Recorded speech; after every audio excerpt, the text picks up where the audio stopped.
Thank you very much, Marcia. It's long overdue, but we're here nonetheless. Yes, uh, yes, yes. It's great to have you, sir. mhm. I was monitoring before I came on, and I was actually going to look for a scripture, I think, in the Romans Way, which kind of explains what you're seeing in some of this so-called art. When you lose, when you lose track, when you lose your compass. That's what you expect. You see, people don't know what is tasteful, what's good, what is useful. You see, that's the problem, and that's one of the things I want to talk about tonight. Um, One of two things. The second one, of course, it has to do with this whole question of Facebook. I hear people talking nowadays about trying to make money by publishing. But tonight, I hope after I've finished speaking, that people realize that it's not that easy because we have some issues with Facebook, with censorship, and so on. But we'll get to that a bit later. Yes. Yeah. But I want to speak to the general, what I call the corrosion that's going on in the society. I call Mhm. it crime, corruption, corrosion, right? Yes. To cover all the things that you've been talking about on the show for the last couple of months, really. And the whole question, I use that word corruption because this is nothing that just started yesterday. If you want to believe that all this happened in the last 6 or so months, I think you're on the wrong track. And it's very important that people realize um, what the cause of a problem is. Now, we know that the flu is caused by a virus, and you can treat the symptoms. You can take a Panadol or so, but unless you get rid of the virus, you're still going to have the flu. So I think some of the problems we're having here is that people are thrashing around trying to figure out what the cause is of the problem, cause or causes. And tonight I want to propose something very radically different. It's actually somebody wrote in an article which I sent to you. I sent the first part to you. Mm-hmm. And there's a part two. I haven't been able to check since I came in as to how many persons have read part one, but early this morning it was something over approaching 2,000 persons have read the article. Um, so I want to speak about that. Um, and I want to base what I'm going to say on that first part of that Yes. article. Um, one of the first points I made in that article is that you have to figure out what the real cause of the problem is. Now, we have a lot of economists, sociologists, and other trained persons who will tell us what the cause of a problem is. Some will say it's an economic problem. Some will say it's a sociological problem, and so on. For example, those who say it's an economic problem will tell you the crime is due to the fact that people, are disadvantaged and they don't have enough. And I said, okay, that can explain some of the things that happen, quote unquote, explain, right? But how do you explain white collar crime? Mm. People who have money, sometimes millions of dollars, and they still commit crime. That you can't say that has to do with economic disadvantage. That doesn't make any sense there. And secondly, there are persons who commit crime out of passion. There's such a thing as a crime of passion, where in a split second you lose your cool, as we say, and you do some real serious damage. That has nothing to do with economic deprivation. So we got to be very careful when we talk about the cause of the problem, because if you think that's the cause of the problem, you're going to try to address it by economic means. Mm-hmm. My thesis is that the cause of the problems in Barbados, and as a matter of fact, in most countries across the world, is really something spiritual, really. And I Mm. want to labor a bit on that because some people, number one, are not going to agree with that up front. Some will not agree because they don't believe in anything called spiritual. And some will scratch their heads because they don't understand what you mean by spiritual. Yes. Okay, and I want to address that first. Um, Now, the prime minister made a very interesting statement. Is reported to have made an interesting statement. I didn't hear it myself when she said that we need to go back to Sunday school, send children back to Sunday school. Now, Mm-hmm. it is true, you may not like it coming from the prime minister, but it's true. And the question is, but why does that make sense? It makes sense because the older quote unquote generation went to Sunday school, went to church, and they heard uh, the story, the record. Let me use the word record. I don't know it's word story Yeah. because people like to pounce on the word story. You know what I mean? They heard the record of the creation that God created a man. He made a body. He breathed into his nostrils the breath of life, and he became a living soul. That breath of Mm-hmm. life, spirit, ruah in Hebrew. Okay, Yeah. so the older generation kind of know that you're not just a body, and you're not just material. They kind of know that there's some part of you that is invisible, immaterial, and that somehow is connected in some way to God. Yes. Let me leave at that, right? The problem with a lot of the younger generation is that they did not come up in Sunday school. There are a lot of people children who've never ever gone to Sunday school. And so they have not heard that record about the creation. Mm-hmm. Some of them are probably going to believe that they were made from some primordial sludge that came from somewhere out of nowhere. That's the theory of evolution, because Mm-hmm. that's what they teach them at school and university and so on. Okay? I don't know. Some others may probably think there's some hologram projected by alien intelligence. I don't know, right? I don't know what goes on in their heads, some of their heads. But I think the old generation had an idea that we are body, soul, and spirit, and we have a spirit. Okay? Yes. Younger generation does not understand that, and therefore, and let me go on this slowly. This younger generation has an identity crisis at Mm-hmm. the very basic level because you don't know who you really are. At the basic level, that is body, yes, soul, and spirit. So if you don't know that, right, then a lot of other things are going to go around. Okay, and we can look back at generations, we can look at societies where people thought that life was just what you could see. And that is really one of the things that we have to contend with. We have to understand that there's a spiritual dimension to a human being. And the next point we have to understand is that, contrary to popular belief, that spiritual dimension is the more important one. Now, I know Mm. that people are going to challenge that. But here's a simple rebuttal to the challenge, okay? Let that spirit depart from your body and tell me what's going to happen. You're dead. You understand what I'm saying? So if you don't think that that spirit is important, just ask yourself that question. If that spirit is no longer in you, then you are dead. The body without the spirit is lifeless, it's dead. So we have to start asking ourselves, well, if that is true, how does this factor into what's going on in society? Well, I'm glad the unknown persons asked that question because it is this: that spirit that we are talking about is, the easiest way to think of it is to think of the fact you have a spiritual body, a body, and a physical body.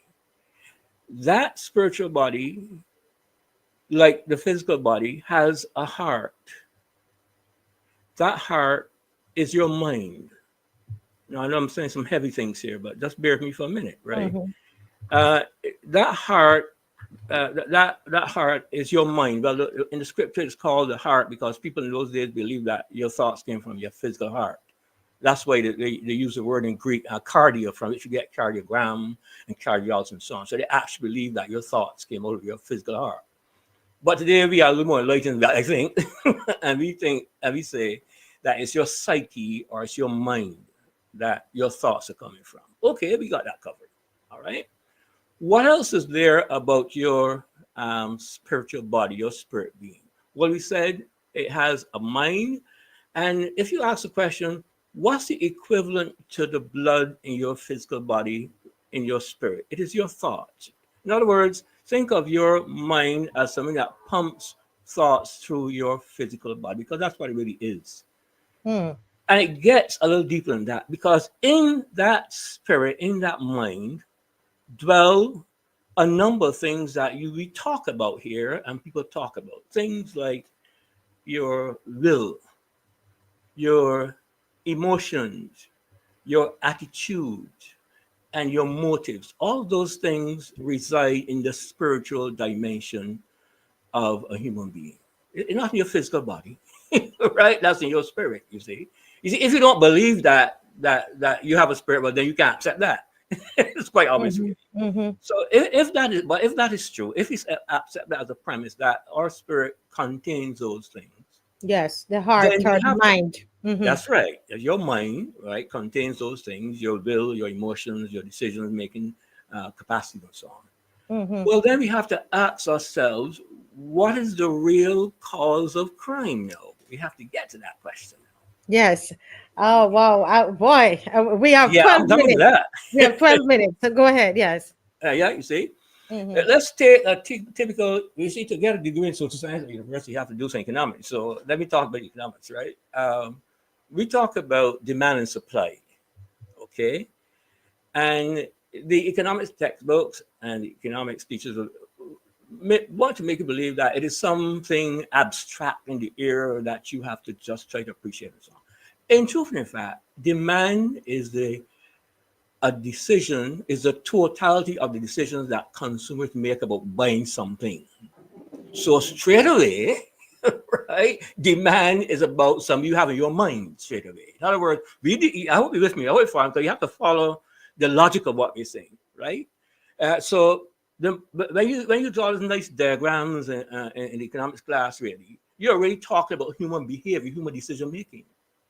So the question you have to ask yourself now, is there really an economic cause of a problem, or is it comes back to something in your mind or something spiritual? Are you there with me? Mm-hmm. Yes. See? Yes. That is why you have to debunk the argument that crime is being caused by people who are disadvantaged, because we have to ask ourselves then, what causes the people to embezzle, this is the nice word for it, millions of dollars when they already have millions of dollars in their bank account? What causes that? You see what I'm saying? So there has to be something else other than being disadvantaged that causes that problem. And I'm saying that that problem resides in your mind, in your psyche, you see. So if you go looking for the real cause of problems, not the symptoms, really, it will have to be the mind, in the mind of the person. So when a fella decides, somebody is harming me, really, and decides he's going for a cutlass and so on, that's something he's thinking, that's his mind is at play there, really. You see? When people decide, all right, I'm going to issue a contract to my buddies here, and I get a little kickback here and back, that's your mind. It's your mind. You already have a lot of money, of course, in the bank, right? But that's your mind there, you see? Nobody tell you to go and do that. And you can't pass a law against that. Well, you can, but you can't stop me from thinking that I want to do that. And for almost every law that you pass, like, people are going to find a way around it. You're very going to know. All right. So what I'm saying then, to sum up at this point, is that if we think that the cause of the problem is something outside of us and not inside of us, we already lost. There's a famous sociologist thing who said that there are two types of people. One where they see the locus of control is inside of them. The other set see the locus of control outside of them. Right? So you could be a disadvantaged person and say to yourself, all right, this society doing this to me, and they're unfair me, so I can get a gun and start shooting. You can argue that, and people have done that, you know that very well, right? Or you could say, look, the locus of control is inside of me. It means I have to start examine myself, figure out what I need to do, change the way I behave, change my outlook, do things, you see, and then I can transform myself. It reminds you of the scripture, be not conformed to the world, but be transformed by the renewing of your mind. That's why that is there, because ultimately our behavior has to do with what we have in our heads, really. Right? So we got to get a firm grip as to what we're thinking when we talk about crime is there. Now, I know that the government, any government can do something about crime in the sense that it can punish crime appropriately. And when that fails, it means that the government has failed. And we've seen a lot of that. I think in the article I wrote, I said we need to think about what's going on in the United States as a test case. Just study what's going on there, and you'll begin to understand really what different people have completely different ideas in their head as to how things are supposed to work, what is right and what is wrong. And I've argued in that article that we are reaching the stage where we're going to start calling right wrong and wrong right. That's where America has gotten to right now. Okay. And that is going to happen to any society that rejects its spiritual foundations, i.e., that it was created by a creator who himself has rules and regulations. And he's not, and not just about they want to beat you down, but about who wants the best for you, but requires that you do things that make sense, that allows you to enjoy the blessing of life. There are people driving electric cars in Barbados. I'm going to bet you that nobody stops at the Esso to put gas in that car. Am I correct? Mm-hmm. Because it doesn't run on gasoline. You see the point I'm making to you? But what we want to do is we are spiritual beings, but we want to run on all material things. We think, as some of your parents were saying weeks ago, we think that development is all about material things. It is not. What about the spiritual side of it? See?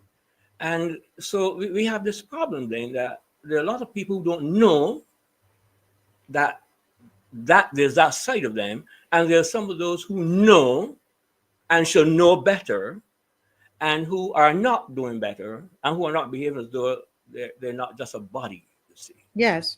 all right. And I mean, I think a woman was one of the most beautiful things that God created. I honestly believe that. But I see some women treating themselves and doing things themselves that I mean, I really can't understand. It boggles my mind, really. You know, Mm-hmm. it Mm-hmm. really boggles my mind. Such people think that that's all they are, a body, you see. And then what comes with some of that is that people do anything, you see, with that body to sometimes make money and so on because they believe that's the only way out. You see, that's where you begin to get a lot of these things from. Because what's going on in people's heads? That's the problem. You can't legislate that, if you see what I'm saying. I mean, the only way to solve that problem if you do like in Minority Report starring Tom Cruise, that maybe before somebody before you tell me think something, we got you and have you for a crime. I don't think we're going there, right?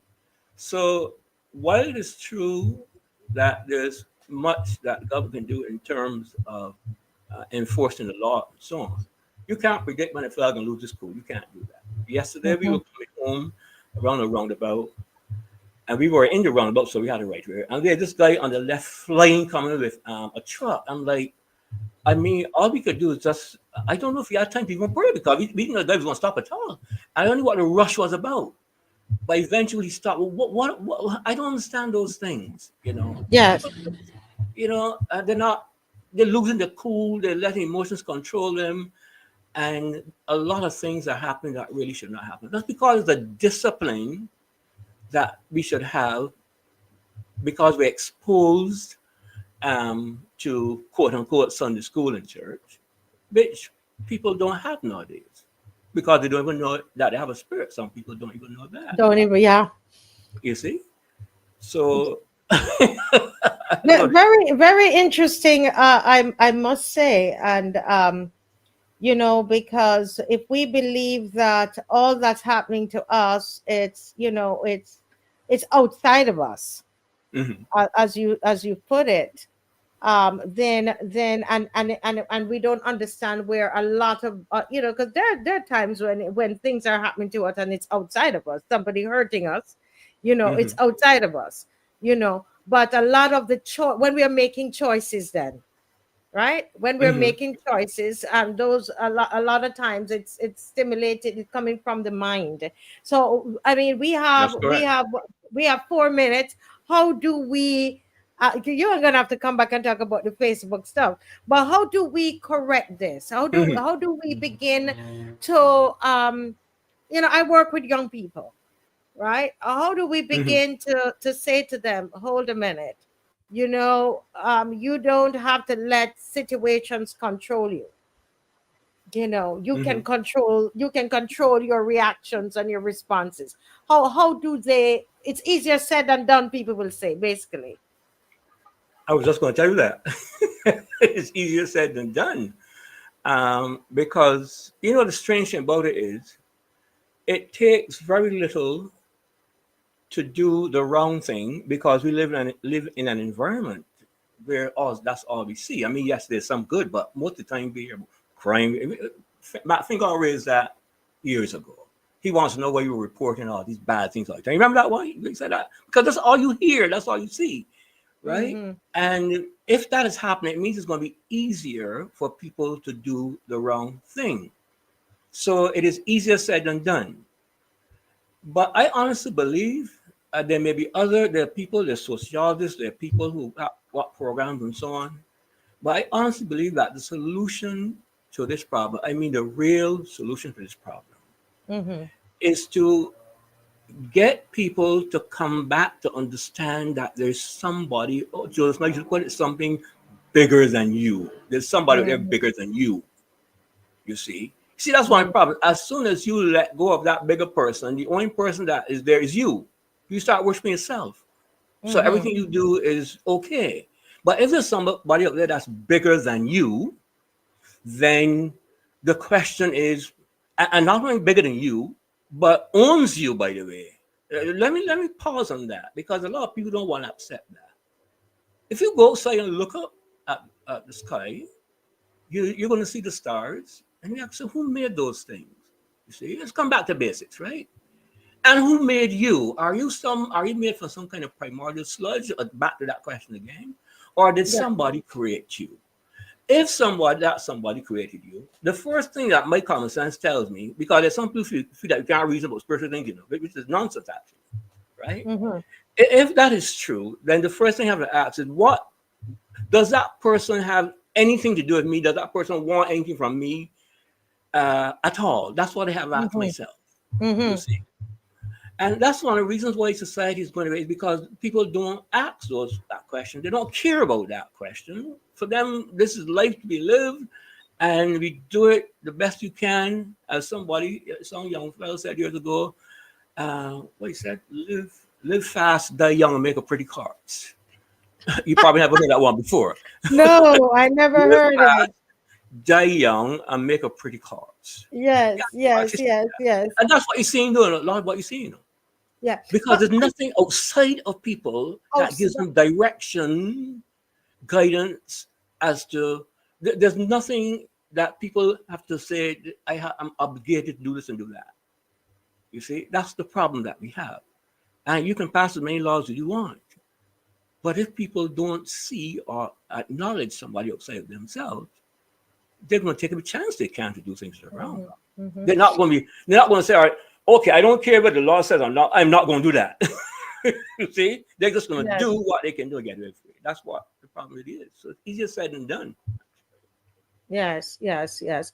Well, boy, it is quite interesting. Hmm. I must say, I was writing and following the logic, and I Hmm. must say, Dr. Tall, very, very clear, makes a lot of sense. And I know you didn't get to touch on the other thing, and it's the thing is that this it's going so great, you would not know that it's been 25 minutes already. you know really, that is gone. But I would like, and we've talked about this, but I would love for you to be able to come back, and Hmm. we continue these kinds of this kind of discourse. I think it's important because there are lots of people watching with children, grandchildren, and we are all trying to find solutions. Hmm. You would have heard me at the beginning. I was speaking specifically about the government, about that particular thing. But do Hmm. I believe that it's all the government? No, it's not all the government, and I've Hmm. said that over and over. Hmm. But so we need to be able to understand ourselves and Hmm. understand how to raise the young people, the children and the young people that we have in our midst. And before you go, let me just ask you to give your just a final comment. It's not, Hmm. it's not a goodbye forever. If you would indulge us, we would love for you to come back. Hmm. Yes, I have so we'll no give us problem. some No final problem with thought that. before you go back. Well, my final thought will be one of the points I made in that article about the same thing you're talking about, the whole question of government. I said at the beginning earlier that the prime minister even said you should send children back to Sunday school, and she also said, by the way, that government alone can't raise the children. But here's the Mhm. problem: it was never the government's job to raise children. Who ever said that? Look in the scripture; it never was assigned to government. So I want to leave it at that. It's the parents' job to raise the children. The scripture puts that fairly and squarely on parents. When I was in Strathclyde, I remember I heard of a case of a magistrate here who was going to send a vote to put some parents in prison because they would not control the children. Yeah. Maybe that's part. I don't know, but I leave that with you. Well, Okay. thank you. This has been quite refreshing. And Hmm. on Saturday evening, actually, I don't know if you heard about it, and I will send the information to you. But Adrian Agard believes that God has given him a special message, and I know him. I know him before I even came to Barbados, and I Hmm. don't know him of somebody who even speaks like that. Hmm. But when he called me, I was shocked, and he said, "Marcia, I have to give this message Hmm. to Barbados," and basically he wants to speak to the spirit of Hmm. Barbadians. Hmm. And so as you were talking, I couldn't help but remember that. But so Hmm. thank you so much, sir, for coming tonight, and I hope you come out to the Independence Square Hmm. on Saturday evening at 6 o'clock, where Mr. Adrian Agard is going to share with what he believes. God is speaking to the spirit of Barbados. Hmm. Okay, people of the Very good. people of Barbados. Thank you Okay. so Thank you much. very much.